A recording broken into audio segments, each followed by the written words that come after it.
There we go. Okie dokie. What's up, Sean? Not much, Jared. How about you? It's been a while since we've gotten together for one of these. I Well, feel like there hasn't really been a distinct need to make a podcast episode where we sit down and talk about movies like we do in this uh, entertainment segment that I sometimes, most all the time, call Showtimes with my good friend Jared. hello. Yeah, we kind of didn't do the regular intro this time either. We didn't. You know what? It's good. It's good. It keeps people on their toes. Keeps them guessing, as they like to say. So, this idea was actually mine for this one. Yes, you pushed hard for this one. I asked, and then I said, I think it would be because there's things I've seen, and there's things you've seen, but universally, a lot of them have had the same thing in common, and Yeah. that So being this is going to be kind of a movie catch up for us, everybody. We're not talking about Shang-Chi. I know that's the hot new item right now. Apparently, it's amazing. I haven't seen it yet. Neither have I. But yeah, we're going to talk about this. We're going to talk about a whole bunch of stuff. So, but basically, we're going to talk about movies that were looked at as box office bombs, even though the reviews and the ratings and everyone has seen them, has said they're good. Some of them, at least. Others, not so much. But there are movies I feel that were bad that would have done well in the box office had what's been happening in the world not have happened. Well, there we get into an interesting bit of questioning, because we have to take into account that what has happened in the world has happened, and on top of that, we don't have a great track record of doing exactly what we're talking about doing. Video on demand slash releasing in theaters has happened in the past, but it's always been very spotty information releasing, coupled with the fact that a lot of companies like Disney that are doing the simulcast theater slash home video release aren't really releasing numbers. Your two big ones are Disney and Warner Brothers that is doing it through HBO Max. But there's been a couple outliers too. Because they just did so god awful in the theaters, they hit on demand in like a month, and that was Fast 9 and Snake Eyes. Both of those. See, I haven't seen Fast 9. I have. They go to space in that one. It's ridiculous. I fucking knew it. I'm supposed to believe that Dominic Toretto and the Vin Diesel and John Cena are brothers, which there's no fucking way you could sell me on that. Why not? I'm supposed to believe that they're like half brothers. I guess. Yeah, sure. It just tries to sell you a bunch. I can believe that as much as I can believe Vin Diesel can act.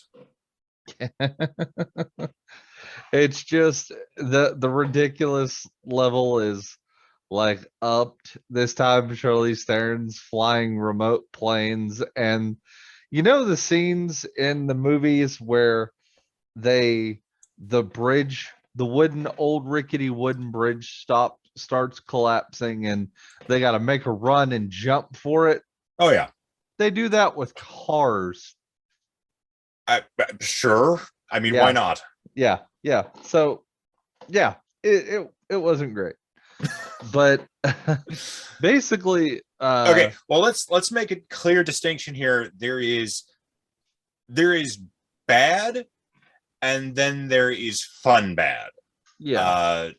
I think everybody likes a good fun bad movie. Mortal Kombat, the one from the 90s, directed by Paul W.S. Anderson, is not a good movie. It is a fun bad movie. It's the best one out of all of them, unfortunately.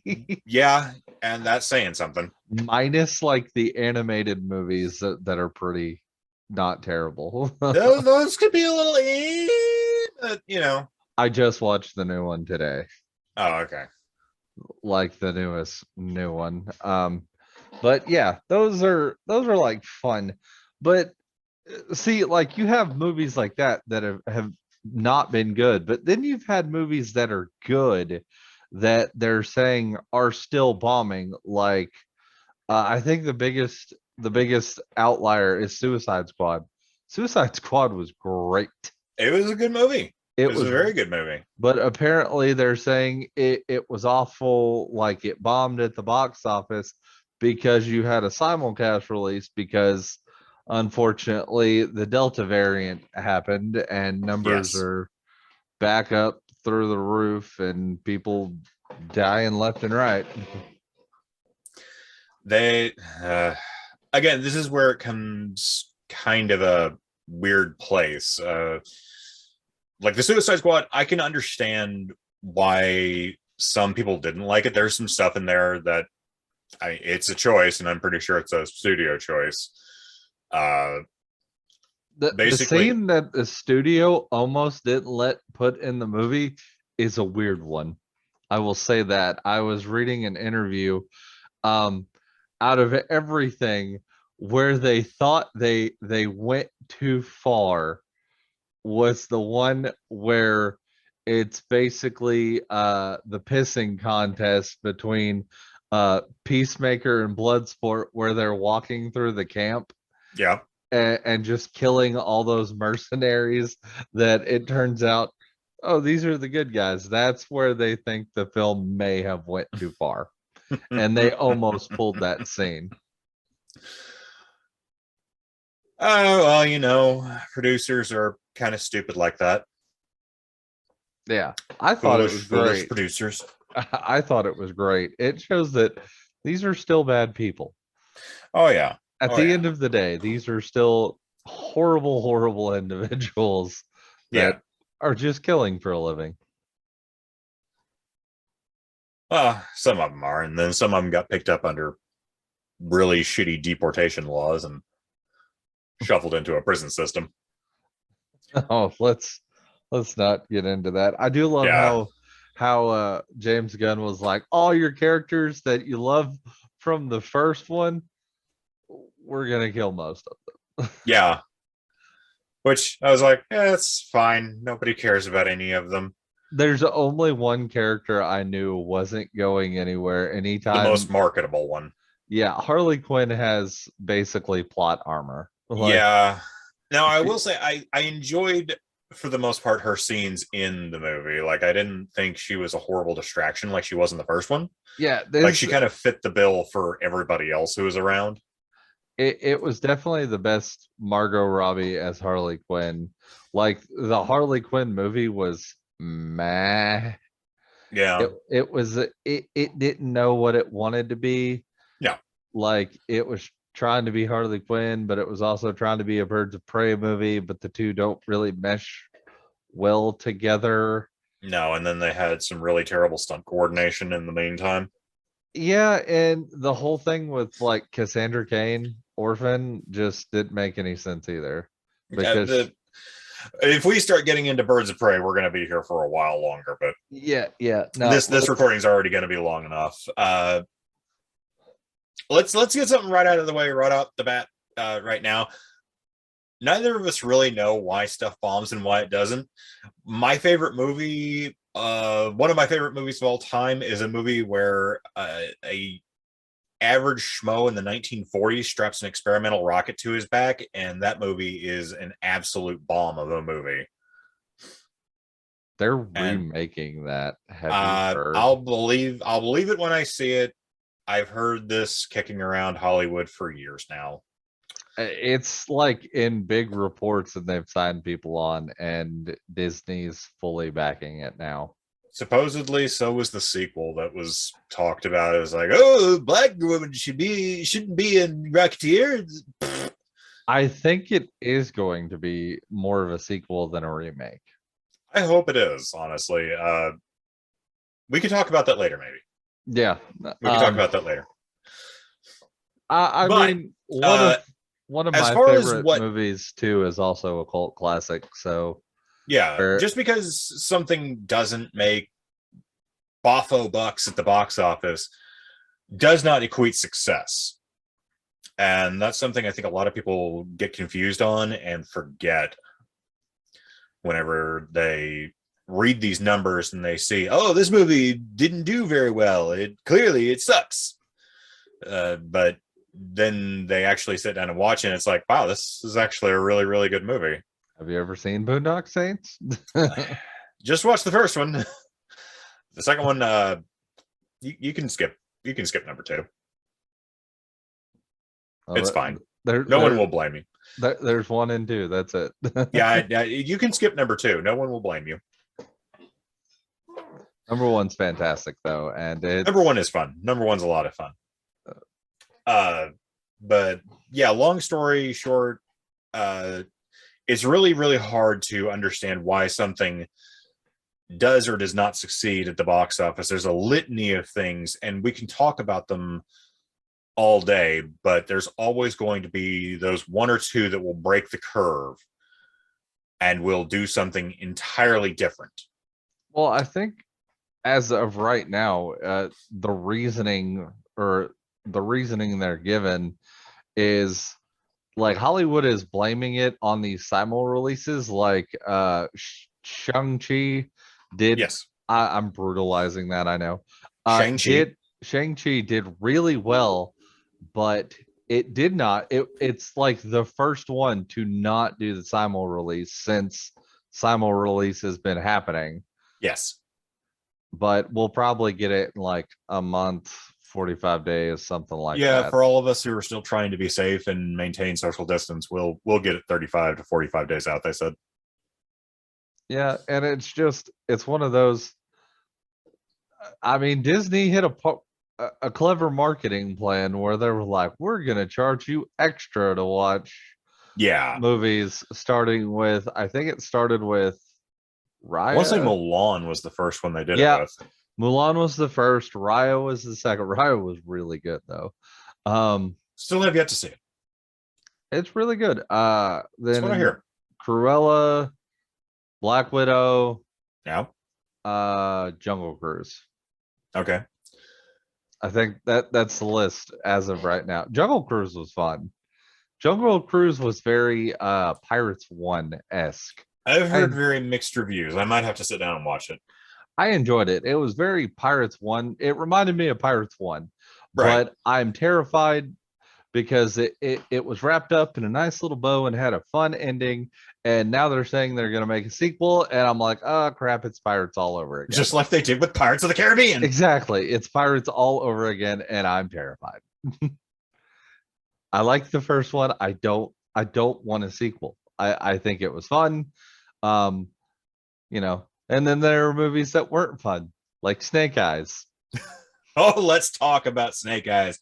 Or as I prefer to say it, the character assassination of Snake Eyes and the rise of the hero Storm Shadow. Right? Yeah, wow, that movie. The problem with this movie is you almost had a perfectly done Snake Eyes origin in the really 2 crappy G.I. Joe movies. Snake Eyes was the only thing done right in the really crappy G.I. Joe movies. And now you go back and redo his origin. The only thing is they made him a little kid. Like they made him like a 12, 13-year-old in those where like if you took that and made them adults, that's basically. I'm assuming you're talking about the live action with Channing Tatum. Yeah, Rise of Cobra and the other one, Retaliation. Except they really fucked up his backstory because they said, "Oh, Snake Eyes took a vow of silence. That's why he doesn't talk." That's the only part they messed up, though. He did It's kind of a train. key feature to him that he can't talk. He is an involuntary mute person. Yeah, that's the only part of it, though, because like him training with Storm Shadow, the uh Zartan killing the Hard Master and framing Storm Shadow for it, Right? all of that is right on point with the comics. Now, uh one thing they didn't dive into is that it actually a lot of it is Cobra Commander's fault because his drunk brother killed Snake Eyes family in a car crash. I'm sorry. I'm just remembering. I love comic books so much. They're so fucking dumb. Yeah, it's Cobra Commander's drunk brother, uh and he tried to hire Snake Phil, Eyes. what the fuck, man? Well, he tried to hire Snake Eyes to kill the judge that condemned his brother to prison that turned him into an alcoholic. So, and then when Snake Eyes refused to do it, he then turned all his anger at Snake Eyes and hired Firefly, and then Firefly subtracted with Zartan to kill Snake Eyes, but he missed, and he killed Hardmaster instead.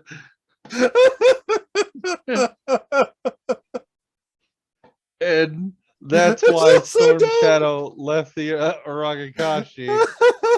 And Storm Shadow was actually a double agent the whole time Oh god. until he was brainwashed back to being evil. Oh.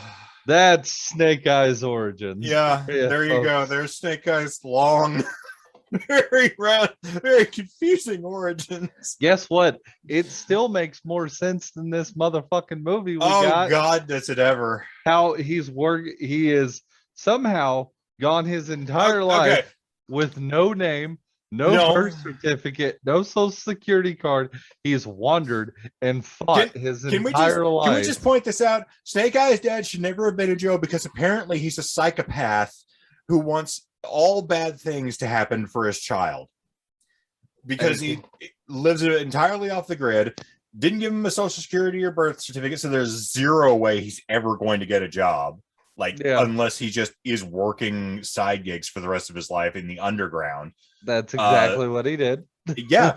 He's a terrible person. I'm pretty sure he did it as a cruel joke at his child and to get back at his governmental job, probably for tax reasons. Honestly, had they left all the bullshit with the whole Storm Shadow thing being a double cross out, you could have sold a better movie, right? See, here's the issue with this movie. The plot of this movie is handled better in an episode of the 80s cartoon. Yeah. Because there's an episode between Dusty and the twins, Tomox and Zotom, I think is how you pronounce it, where they're basically trying to blackmail Dusty by holding his mother's medical problems over her head, which, looking at it as a kid, yeah, super dick move, but also super dick move for the government for letting his mother just sit there with lung problems, and he's like one of their top specialized agents for the United States government. Yeah. Like, you could figure that maybe medical could extend a little bit, but whatever. And the things you don't think about as a child. Yeah, and then I watch years later. The message years later. Jesus. Yeah, but later it looks like Dusty's going along with Cobra and helping sell them secrets. And then the end of the episodes, I think it might have been a two-parter, comes about, and it turns out first thing Dusty did was go to Duke, and they talked about what to do. And they came up with this plan that they were going to trick the bad guys into thinking that Dusty was working for him, and just sit there. I'm like, this children's cartoon did more. They did better. Yeah. They understood this idea. Why can't you? I don't know.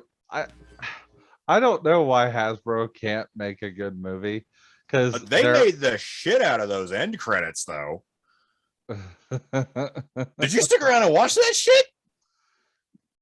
Just the storm shadow scene. What else was there? There's this whole stylized end credit sequence that Oh, just yeah. comes out of nowhere. Yeah, and it's like, there's where your budget went.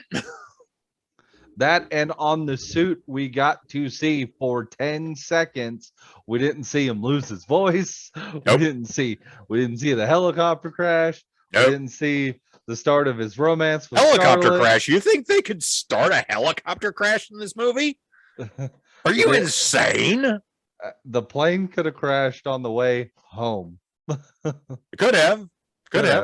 Didn't. We didn't get to see the start of his romance with Scarlett. Instead, she walked in on him and another chick hitting it off. Nothing. Yep. What they gave me was nothing, Sean. Man, my mic is going insane right now. I don't know what the hell's going on. Huh? Probably my anger and yelling. No, like this, just like this solid wall of, and then it stopped. Yeah, I heard it fizzle for a second there, but now it's better. Okay. I don't know. I just looked over at Audacity and saw that. But yeah, all the while during this movie, like Snake Eyes is constantly working with the bad guy, even after he knows that they're working for international terrorists. And all the while, they just keep dangling like a set of keys over a child's head. This idea that he's going to get to meet his father's killer, like every step of the way, even when he knows they're a bunch of assholes who don't keep up their end of bargains, haven't kept up their end of bargains for things that have happened already, and he's still constantly working with these puds. Yeah, and the whole, that's the killer shtick is loaded dice, and that's where he got his name from, so he remembers his father's killer. Oh my god. Like the second it shows up, I'm like, okay, so he's using weighted dice. I get it. That's like the way you make sure that your contract killer guy can have his contract kills. Like that's his gimmick. Okay, got it, done. And then they spend like a full 10 seconds on Snake Eyes rolling the dice. And it's like, yeah, we know they're weighted. We're not morons. But that's where he got his name from. That's why he calls himself Snake Eyes, which is dumb as shit. And like every time they introduce somebody's name, that they almost turn to the camera and wink at you. Like when she named him Storm Shadow. Yep. I don't like that look, brother. Like the look of a storm passing over a shadow. Or a shadow passing over the front of a storm. Yeah, the shadow before the storm or something like that. Something fucking dumb like that. See, this movie is one of the only times I can look at something and say, basically, if you wanted to make this better, it's abandon everything in this script and start from the ground up. Like I could rewrite small bits of the Black Widow movie. And I think we could make a serviceable plot out of that movie. Black Widow followed the same fucking Marvel plot, and it did. It did. There are definitely some parts where I would say some stuff definitely needed to be changed and deviated from. And if you're going to do it, now is the time, because you already have a portion of the story where you know your character isn't going to die. And so it'd be very interesting to play around with the character in the world and how she's perceived. Yeah. Which ultimately, as a super spy / cold killer, that would be interesting to see. But we didn't get any of that. No, we got basic Marvel plot where they have to stop bad guy A with MacGuffin B from in floating island C. Yep. And it was just, they use the end credits to set up Dark Avengers like they did, or they're either setting up Dark Avengers or Thunderbolts with her, like Natasha's sister. Yeah. And dude from Captain America, Winter Soldier, Patriot. Oh yeah. They're setting U.S. that agent. Up. Yeah, U.S. agent. They're setting that up. It's obvious because she's Madam Hydra 2 or whatever. Yeah. I don't know, man.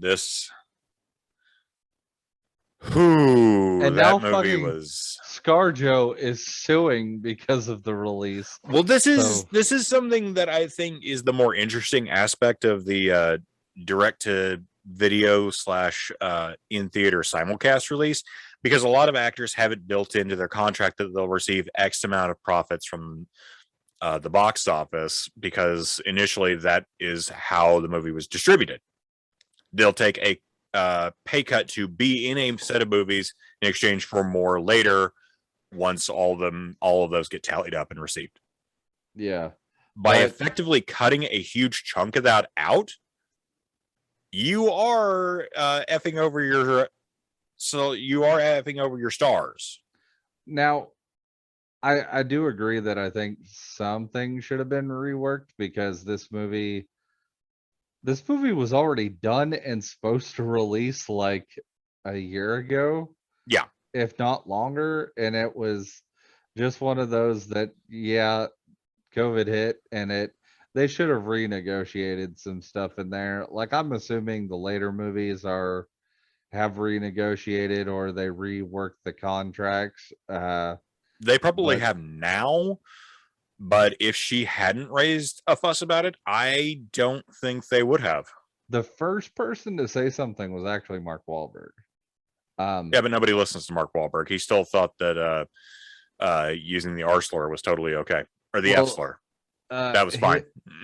his So what? who cares what Mark Wahlberg thinks? Well, his movie was supposed to release in theaters, but they went straight to streaming.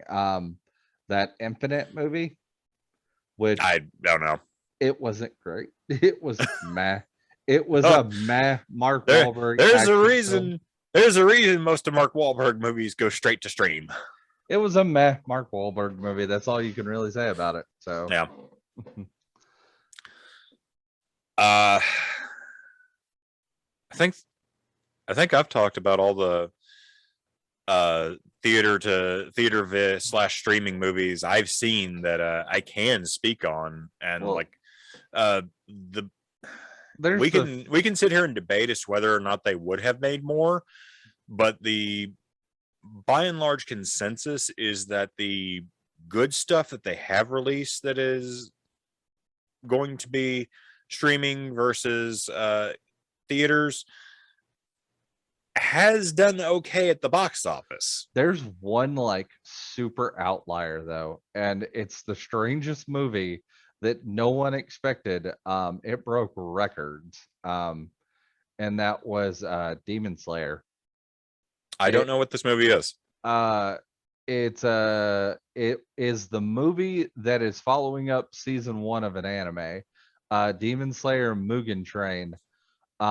It got the simul release because I streamed it, I watched it, but it broke like anime box office records for an Huh. American release, and it happened this summer, like early this summer before Delta variant hit, but it did really well.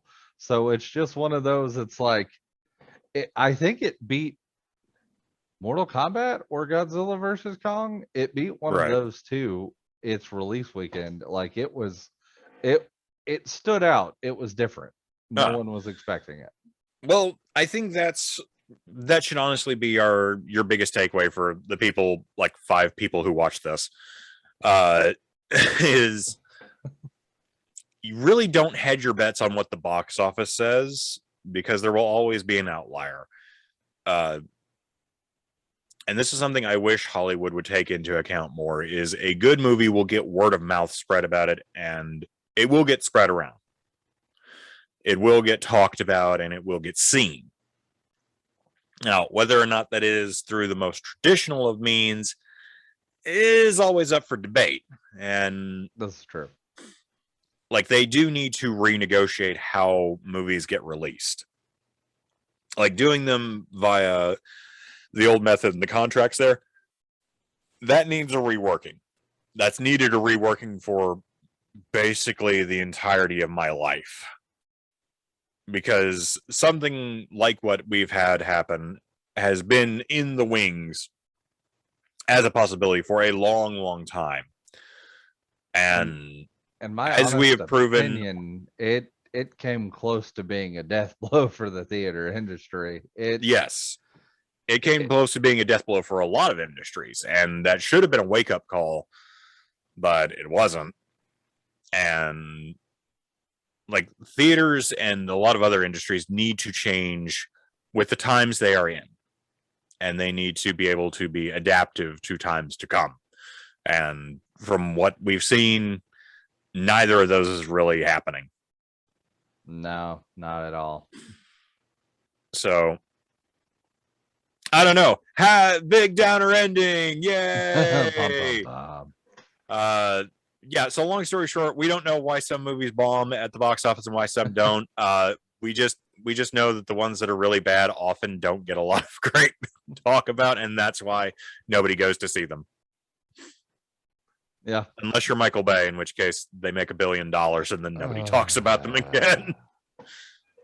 Oh, I'm having flashbacks. Why'd you have to say that name? It's the Witwickens family tree. I'm gonna go throw up now. I'm gonna go throw up, and then I'm gonna jump on the Discord server for our D&D game tonight. Well, while Jared goes and pukes his guts out, what did you guys think? Did you watch any of these? Did you watch more of them? I've seen a couple that we didn't talk about here that definitely probably should have gotten more talk and play, but they didn't for whatever reason, and I doubt it was because streaming played a key factor in it. You got stuff like Pig, which is a Nicolas Cage movie. It's really good.